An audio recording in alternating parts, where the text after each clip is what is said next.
राज्यातील व आपल्या भागातील नवनवीन बातम्या पाहण्यासाठी SM9 न्यूज मराठी या चॅनलला लाईक करा, सबस्क्राईब करा आणि शेअर करायला विसरू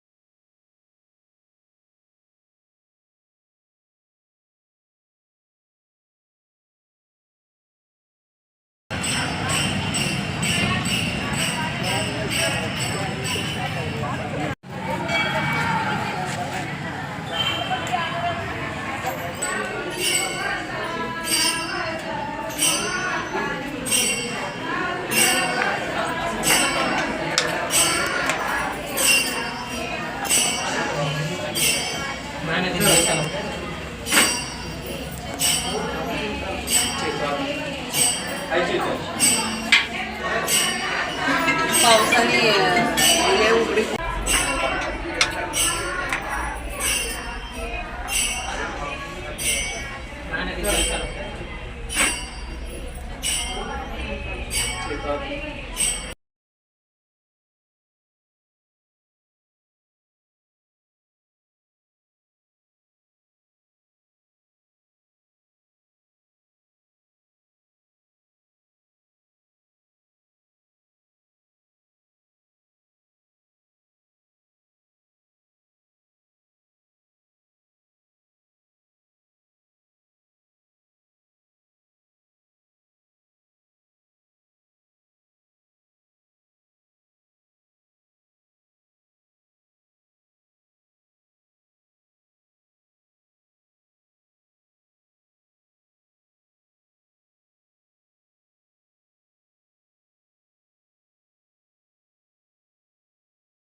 नवी महिला उन्नती संस्थेचे आशीर्वाद घेऊन आई अंबाबाई तुळजाभवानीचे आशीर्वाद घेऊन सांगोला तालुक्यामध्ये आपण प्रथमच महिलांसाठी कुंकुमार्जनाचा कार्यक्रम घेतलेला आहे. त्याचप्रमाणे हळदी कुंकवाचा कार्यक्रम घेतलेला आहे आणि 16 शृंगार देवीला अतिशय महत्त्वाचे असतात, त्यांना तो आवडणारा विषय आहे. प्रत्येक महिलेला 16 शृंगाराची ही आवड असतेच. त्याप्रमाणे 16 शृंगार अर्पण करून आपण सर्व माता भगिनींमध्ये आई जगदंबेचं रूप पाहत आहोत आणि त्याप्रमाणे त्यांनासुद्धा ते 16 शृंगार अर्पण करत आहोत. हा आगळा वेगळा कार्यक्रम घेण्याचा अतिशय आनंद आम्हाला झालेला आहे, कारण आज महिला अनेक वर्षापासून उपवास करतायत नवरात्रीचे, पण नवरात्रीचं महत्त्व आणि कुंकुमार्जनाचं महत्त्व हे त्यांना माहीत असणे आणि करून देणेसुद्धा अतिशय गरजेचं आहे. म्हणून मी तालुक्यामध्ये आमच्या सर्व माता भगिनीच्या हातून कुंकुमार्जनाचा कार्यक्रम घेणार आहे. आज या सर्व महिला उत्साहाने सहभागी झालेल्या आहेत. प्रथम आपण आई अंबाबाईच्या मंदिरामध्ये सुरू केलेलं आहे. आजच त्याचं सुरुवात झालेली आहे. तर त्याचप्रमाणे कोळ्यामध्ये आहे, महालक्ष्मीचं कुंकुमार्जन आम्ही घेणार आहोत. भाळवणीमध्ये आहे, शाकंभरी मातेचं कुंकुमार्जन आहे. महूदमध्ये आहे, आई अंबाबाईचं कुंकुमार्जन तिथेही आम्ही घेत आहोत. आणि लक्ष्मीनगरमध्ये सुद्धा लक्ष्मी मातेच्या मंदिरामध्ये सुद्धा कुंकुमार्जन घेणार आहोत. तळागाळातल्या सर्व महिलांनी एकत्र यावं, या कुंकुमार्जनाचा आणि आई जगदंबेचा आशीर्वाद घ्यावा, एवढीच मी आपल्या सर्व तालुक्यातल्या महिला भगिनींना विनंती करते.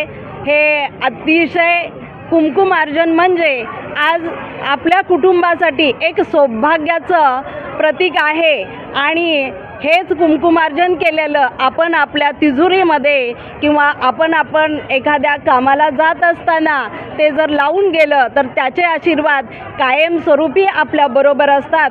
तर हे महत्त्व अतिशय महत्त्वाचं आहे. नवरात्र हे अतिशय महत्त्वाचा विषय आहे. धार्मिकतेचा तर आहेच, परंतु आई जगदंबेची शक्तीसुद्धा प्रत्येक महिलेमध्ये असणं गरजेचं आहे आणि आहेच ती अशीच पुढे टिकून राहावी एवढीच मी आमच्या सर्व महिला भगिनींना विनंती करते आणि सर्व सांगोला तालुक्यातल्या माता भगिनींना माझ्या बंधुवर्यांना लहान थोरांना आई जगदंबेचे आशीर्वाद लाभावेत अशी मी विनंती करते आणि थांबते.